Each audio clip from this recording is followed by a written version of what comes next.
வணக்கம் நண்பர்களே. இன்றைக்கி நாட்டுக்கோழி குழம்பு, நாட்டுக்கோழியில் 65 இதுதான் சாப்பாடு.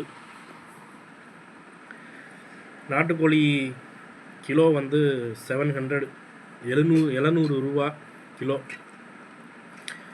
வாங்கும்போது நாட்டுக்கோழி கடையில் எனக்கு கொஞ்சம் கஷ்டமாக இருக்கும். ஏன்னா எப்பயுமே வீட்டில் 100 நாட்டுக்கோழி வளர்த்து பிஸ்னஸ் பண்ணிக்கிட்டு இருந்தேன் ஒரு 10 வருஷத்துக்கு முன்னாடி. ஆனால் இப்போ நாம் நாட்டுக்கோழியை காசு கொடுத்து வாங்குகிறோம் இல்லையா? ஸோ நம்ம வளர்த்துட்டு இன்றைக்கி நம்ம வாங்குகிறோன்ற மாதிரி ஒரு சின்ன ஒரு ஃபீலு. சீக்கிரமாக நாட்டுக்கோழி பிஸ்னஸ்ஸு ஸ்டார்ட் பண்ணிடுவேன்னு நினைக்கிறேன். பார்க்கலாம், எல்லாம் இறைவனுடைய அனுக்கிரகம். நல்லா இருக்குது குழம்பு, சாப்பாடு சூப்பராக இருக்குது, நல்லா இருக்குது.